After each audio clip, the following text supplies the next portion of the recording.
શ્રી ગણેશાય નમઃ. હર હર મહાદેવ. મિત્રો, ફરી એકવાર અમારી યુટ્યુબ ચેનલમાં આપનું સ્વાગત છે. પ્રિય દર્શકો, આજે ફરી એકવાર અમે એક નવા વિડીયો સાથે અને નવી માહિતી સાથે આવ્યા છીએ. મિત્રો, આજની વાર્તા સેન્ડ પાઇપર એટલે કે ટીટોળી પક્ષીની વાર્તા છે. તમે ઘણીવાર સાંભળ્યું હશે કે પારસ પથ્થર ટીટોળીના ઈંડામાંથી મેળવવામાં આવે છે. પારસ પથ્થર ટીટોળી પક્ષીના ઈંડામાં જોવા મળે છે, જે લોખંડને સોનામાં ફેરવે છે, એટલે કે તે સોનામાં ફેરવાઈ જાય છે. અને આવી વાર્તાઓ ઘણા ગ્રંથોમાં પણ વાંચવામાં આવે છે, જેમાં સ્પષ્ટપણે લખ્યું છે કે પારસ પથ્થર ટીટોળીના ઈંડામાં જોવા મળે છે. પરંતુ શું તમે ક્યારેય સાંભળ્યું છે કે ટીટોળી પક્ષીને આખરે આ પારસ પથ્થર કેવી રીતે મળ્યો? આની પાછળ એક મોટી પૌરાણિક વાર્તા છે. આજે અમે તમને આ વાર્તા સંભળાવવા જઈ રહ્યા છીએ. અને આ વાર્તા વિશે એવું કહેવામાં આવે છે કે જે વ્યક્તિ આ વાર્તાને ધ્યાનથી સાંભળે છે અને તેમાં દર્શાવેલ બાબતોને સમજે છે, જો કોઈ આનું પાલન કરે છે, તો તે વ્યક્તિ અબજો રૂપિયાનો માલિક બની શકે છે. તેનું જીવન બદલાઈ શકે છે. દેવી લક્ષ્મી તેના ઘરે આવશે.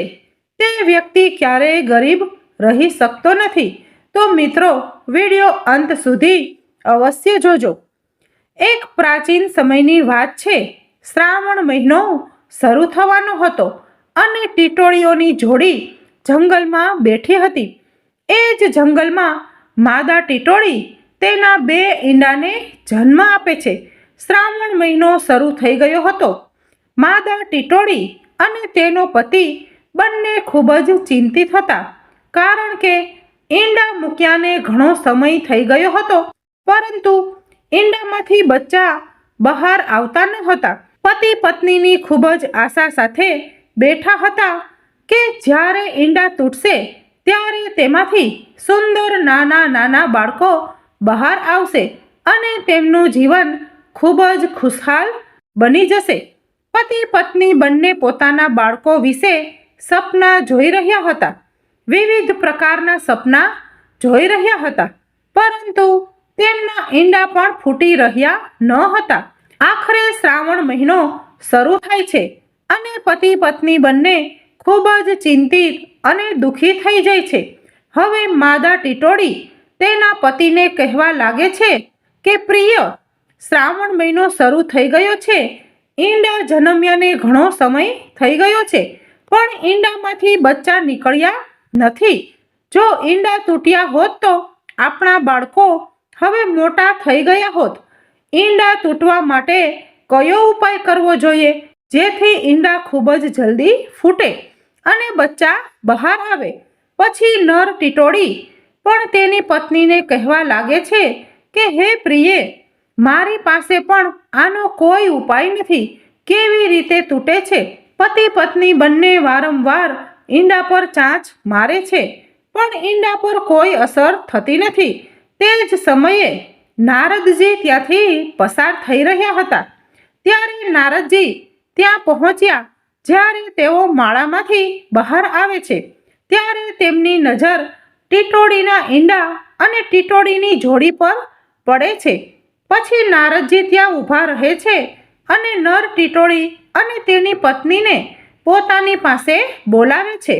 જ્યારે ટીટોળી પતિ પત્ની બંને નારદજી પાસે જાય છે, ત્યારે તેઓ પહેલા તેમને પ્રણામ કરે છે અને પ્રણામ કર્યા પછી તેઓ પોતાનું દુઃખ કહેવાનું શરૂ કરે છે.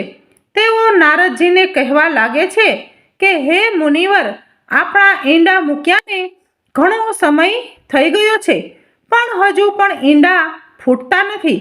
જો કોઈ રસ્તો હોય તો કૃપા કરીને અમને જણાવો. જો અત્યાર સુધી અમારા ઈંડામાંથી બચ્ચા નીકળ્યા હોત તો અમારા બાળકો મોટા થઈ ગયા હોત. ટીટોળીની આટલી બધી વાતો સાંભળ્યા પછી હવે નારદજી પણ આશ્ચર્યચકિત થઈ જાય છે અને વિચારવા લાગે છે કે આ ઈંડામાંથી બચ્ચા કેમ બહાર નથી આવી રહ્યા? આનું કારણ શું હોઈ શકે? પછી નારદજી ભગવાન શ્રી હરિ વિષ્ણુનું ધ્યાન કરે છે અને તેઓ એક ઉકેલ વિચારે છે. પછી નારદજી પતિ અને તેની પત્નીને કહેવાનું શરૂ કરે છે કે હું તમને બધાને એક ઉપાય જણાવું છું. હું તમને જણાવી દઉં કે જો તમે લોકો ઉપાય કરશો તો મહાદેવ તમારાથી ખૂબ ખુશ થશે અને જ્યારે મહાદેવ ખુશ થશે ત્યારે તમને એક કિંમતી વસ્તુ આપશે જેનાથી તમે તમારા ઈંડા તોડી શકો છો. નારદજીને આટલું સાંભળ્યા પછી ટીટોળી અને તેમના પતિ બંને નારદજીને કહેવા લાગે છે કે હે મુનિવર, તમે મને જલ્દી કહો કે ઉપાય શું છે. છેવટે આપણે બંને પતિ પત્ની ચોક્કસ સાથે મળીને તે ઉપાય કરીશું. ત્યારબાદ નારદજી એક આસન પર બેસે છે. પતિ પત્ની બંને તેમની સામે બેસે છે અને નારદજી ઉપાય કહેવાનું શરૂ કરે છે. નારદજી કહે છે, શ્રાવણ મહિનો શરૂ થઈ ગયો છે અને તમે બંને પતિ પત્નીએ હરિના દ્વારે જવું જોઈએ. એટલે કે હરિદ્વાર જાઓ અને હરિદ્વાર ગયા પછી દેવાદિદેવ મહાદેવનો કાવડ પૂરો તન અને મનથી લાવો અને મહાદેવને પૂરા તન અને મનથી પૂરી ભક્તિથી કાવડ અર્પણ કરો. જો તમે લોકો આ કાર્ય પૂરા તન અને મનથી કરશો તો મહાદેવ ચોક્કસપણે તમારાથી ખુશ થશે. પછી ટીટોળી પક્ષી તેના પતિને કહેવાનું શરૂ કરે છે કે હે સ્વામી, આપણે હરિના દ્વારે હરિદ્વાર જઈશું અને કાવડ પણ લાવીશું, પણ તે પહેલા આપણે આપણા ઈંડા માટે થોડી વ્યવસ્થા કરવી જોઈએ જેથી કોઈ બીજું પ્રાણી આપણા ઈંડાને નુકસાન ન પહોંચાડે. પછી હવે તે પક્ષી તેની પત્નીને કહે છે કે હે પ્રિય, જો કોઈ પ્રાણી આપણા ઈંડાને નુકસાન પહોંચાડે છે તો તેમને તેમ કરવા દો. આજથી અને આ જ ક્ષણથી આપણે આપણા ઈંડા મહાદેવના ભરોસે રાખીશું અને આ જ ક્ષણથી આપણે કોઈ ઝાડ પર બેસીશું નહીં, કોઈ ઝાડ કે છોડ પર આપણા ઈંડા મૂકીશું નહીં. આપણે ફક્ત અને ફક્ત જમીન પર જ રહીશું અને આપણા ઈંડા જમીન પર રાખીશું. પતિ પત્ની બંને હાથમાં પાણી લઈને એવી પ્રતિજ્ઞા લે છે કે આજથી આપણે કોઈ ઝાડ પર નહીં બેસીએ, કોઈ ઝાડ કે છોડ પર નહીં બેસીએ અને કોઈ ઝાડ પર ઈંડા નહીં મૂકીએ. આપણે ફક્ત અને ફક્ત જમીન પર જ રહીશું અને આપણા ઈંડા જમીન પર જ રાખીશું. તો મારા વાલા મિત્રો, એવું કહેવાય છે કે માતાનો આત્મા ખૂબ જ મોટો હોય છે. એક માતા પોતાના બાળકો માટે કંઈ પણ કરવા તૈયાર હોય છે. માતા પોતાનો જીવ પણ દાવ પર લગાવી દે છે. તે પછી ટીટોળી કેટલાક નાના કાંકરા ઉપાડે છે અને તેના ઈંડાની આસપાસ મૂકે છે અને ત્યાંથી ચાલ્યા જાય છે. હવે પતિ પત્ની બંને ઓમ નમઃ શિવાયનો જાપ કરતા હરિના દ્વારે પહોંચે છે. પૂર્ણ ભક્તિ અને પૂર્ણ આત્માથી તેઓ દેવાદિદેવ મહાદેવનું નામ જપતા રહે છે અને હરિદ્વારથી તેઓ કાવડ ઉપાડે છે અને કાવડ ઉપાડ્યા પછી દેવાદિદેવ મહાદેવનું ધ્યાન કરતી વખતે કાવડ લાવે છે અને તેમના નામનો જાપ કરતી વખતે તેઓ કાવડ લાવીને મહાદેવને અર્પણ કરે છે. હવે તેમણે મહાદેવને કાવડ પણ અર્પણ કર્યું છે, પરંતુ તેમ છતાં મહાદેવ તેમની સામે આવ્યા નહીં, તેમને દર્શન આપ્યા નહીં. ફરીથી પતિ પત્ની બંને વધુ દુઃખી થાય છે અને વિચારવા લાગે છે કે હવે આપણે નારદજીએ સૂચવેલા ઉપાય પણ કરી લીધા છે, છતાં મહાદેવ આપણને દર્શન નથી આપી રહ્યા. પછી નર ટીટોળી તેની પત્નીને કહેવાનું શરૂ કરે છે કે પ્રિય, ગભરાશો નહીં, ચિંતા કરશો નહીં. દેવાદિદેવ મહાદેવ ચોક્કસપણે આપણાથી પ્રસન્ન થશે. હવે અમે દેવાદિદેવ મહાદેવની ઉગ્ર તપસ્યા કરીશું.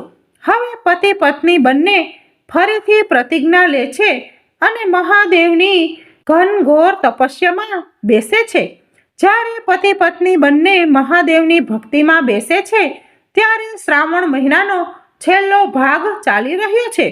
શ્રાવણ મહિનો પૂરો થવાનો હતો ત્યારે મહાદેવ પ્રસન્ન થાય છે અને તેમની ભક્તિ પૂર્ણ થાય છે અને ભગવાન ભોલેનાથ બંને પતિ પત્નીને દર્શન આપે છે અને ભગવાન શિવ તેમને કહે છે કે હે પક્ષીઓ, હું તમારી ભક્તિથી ખૂબ જ પ્રસન્ન છું.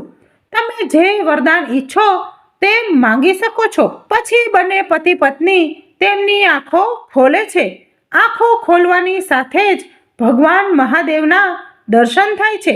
પછી બંને પતિ પત્ની મહાદેવને કહે છે કે હે પ્રભુ, અમે 2 ઈંડાને જન્મ આપ્યો છે અને તેમને જન્મ આપ્યાને ઘણો જ સમય વીતી ગયો છે, પણ તે હજુ તૂટતા નથી.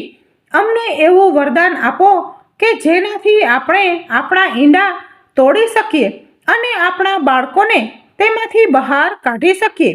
હે પ્રભુ, જો અમારા ઈંડા ન તૂટે તો પછી અમારો વંશ અહીંયા સમાપ્ત થઈ જશે. અમારો વંશ આગળ વધી શકશે નહીં અને અમારી પ્રજાતિનું નામ અને નિશાન આ પૃથ્વી પરથી ભૂસાઈ જશે. તો પ્રભુ, કૃપા કરીને અમને એવું વરદાન આપો કે અમે ઈંડામાંથી અમારા સંતાનોને બહાર કાઢી શકીએ. પછી ભગવાન ભોલેનાથ તે પક્ષીઓને કહે છે કે હે પક્ષીઓ, ધ્યાનથી સાંભળો. શ્રાવણના છેલ્લા સોમવારે અમારું વીર્ય સ્ખલન થશે અને જ્યારે અમારું વીર્ય સ્ખલન થશે ત્યારે તે બધી ધાતુઓમાં શ્રેષ્ઠ હશે. તેના જેવી બીજી કોઈ ધાતુ નહીં હોય. તે સૌથી ભારે અને સૌથી નરમ હશે. તેમાં કેટલી અશુદ્ધિઓ હશે. તેમાંથી કિંમતી રત્નો પણ બનશે. તે વિશ્વનું પણ ભલું કરશે અને જે લોકો તેનું યોગ્ય વિધશે તેઓ લાંબા આયુષ્ય પ્રાપ્ત કરશે. ઘણાને આકાશમાં મુસાફરી કરવાની શક્તિ પ્રાપ્ત થશે. ઘણાને વિશ્વનું ભલું થશે. ઘણાને લક્ષ્મી પ્રાપ્ત થશે. ઘણાને સિદ્ધિઓ પ્રાપ્ત થશે અને તેમાંથી પારસ પથ્થર બનશે જે લોખંડને સોનામાં ફેરવી શકે છે. જો કોઈ માણસ પારાના શિવલિંગ બનાવીને શિવની પૂજા કરે છે તો તે પોતે શિવને મળશે. હે પક્ષીઓ, તમને તેમાંથી પારસ પથ્થર મળશે જે આપણા વીર્યમાંથી બનશે. એટલે કે તે પારામાંથી બનશે. તેનો ઉપયોગ તમારા ઈંડા તોડવા માટે થશે અને તેમાંથી લોખંડ પણ સોનામાં ફેરવાઈ જશે. પછી ભગવાન ભોળાનાથ પક્ષીઓને તેની ઓળખ કહે છે કે હે પક્ષીઓ, જ્યારે આપણું વીર્ય નીકળશે ત્યારે લોકો તેને પારો તરીકે ઓળખશે અને જ્યારે તે પાર્વતીના રજ સાથે ભળી જશે ત્યારે તે પારસ પથ્થર બનશે. આ પારસ દુનિયાનું ભલું કરશે. તે થોડું ધૂળવાળું, થોડું કઠણ હશે. તે લોખંડને પણ સોનામાં ફેરવી દેશે. તમારે ફક્ત આને લઈને તમારા ઈંડા પાસે લઈ જવું પડશે અને ફક્ત ઈંડાને સ્પર્શ કરવો પડશે. ત્યારે જ તમારા ઈંડા ખીલશે અને તમારા બાળકો બહાર આવશે. મિત્રો, આટલું કહીને ભગવાન ભોલેનાથ અદૃશ્ય થઈ જાય છે. જ્યારે શ્રાવણનો છેલ્લો સોમવાર આવે છે ત્યારે દેવાધિદેવ મહાદેવનું વીર્ય નીકળે છે અને જ્યારે માતા પાર્વતીનું રજ તેમાં ભળી જાય છે પછી ધીમે ધીમે તે પારો પૃથ્વીના ગર્ભમાં જાય છે અને પારસ પથ્થરમાં રૂપાંતરિત થાય છે. હવે ટીટોળી પક્ષી તેને શોધે છે. તેને તેની ચાંચમાં પકડીને તેના ઈંડા પાસે લાવે છે. પછી તેના ઈંડાને સ્પર્શતાની સાથે જ તેના ઈંડા ખીલે છે.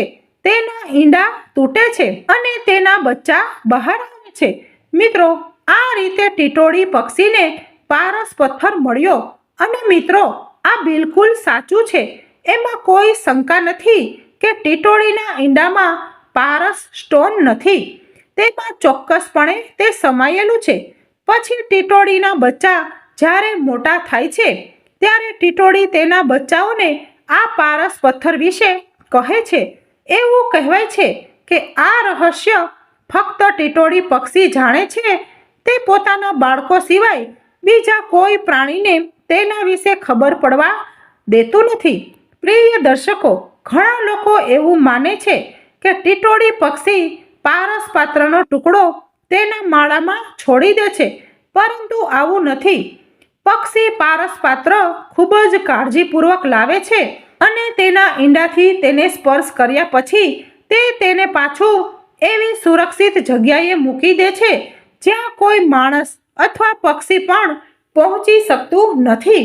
તમે ઘણીવાર એક વાત નોંધ કરી હશે કે અન્ય પ્રાણીઓ અને પક્ષીઓ બધા રાત્રે આરામ કરે છે અને જે પ્રાણીઓ દિવસ દરમિયાન જોઈ શકતા નથી, જેમ કે ઘુવડ, ચામાચીડિયા વગેરે, એવા પક્ષીઓ છે જે દિવસ દરમિયાન જોઈ શકતા નથી, તેઓ દિવસ દરમિયાન આરામ કરે છે અને રાત્રે ફરે છે.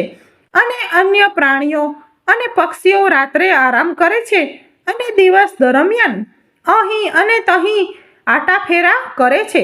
પરંતુ ટીટોળી પક્ષી એક એવું પક્ષી છે જે ન તો દિવસ દરમિયાન આરામ કરે છે કે ન તો રાત્રે. તે હંમેશા સજાગ રહે છે, કારણ કે તેને ઘણીવાર ચિંતા રહે છે કે કોઈ તેનું પારસપત્ર ચોરી શકે છે. એવું પણ કહેવાય છે કે જ્યારે તેની આંખો જાગતા રહેવાથી થાકી જાય છે અને આંખોમાંથી આંસુ આવવા લાગે છે, ત્યારે તે જ પારસ પથ્થર તેની આંખો પર લગાવે છે. પછી તેની આંખો ફરીથી સ્વસ્થ થઈ જાય છે અને ફરીથી આ પક્ષી ઘણા મહિનાઓ સુધી પારસ પથ્થરનું રક્ષણ કરે છે અને ઊંઘતી પણ નથી. ભગવાન શિવના આપેલા વરદાન પ્રમાણે ટીટોળીનો પારસ પથ્થર અત્યાર સુધી કોઈ માનવીએ મેળવી શક્યો નથી અને આગળ પણ મેળવી શકશે નહીં. મિત્રો, જો તમને આ વાર્તા પસંદ આવી હોય તો કમેન્ટ બોક્સમાં હર હર મહાદેવ અવશ્ય લખજો. જો તમે ચેનલ પર નવા છો તો ચેનલને સબસ્ક્રાઇબ કરી બેલ આઇકન ક્લિક કરજો. આવી જ અવનવી વાર્તાઓ સાથે ફરી મળીશું. હર હર મહાદેવ. જય શ્રી કૃષ્ણ મિત્રો.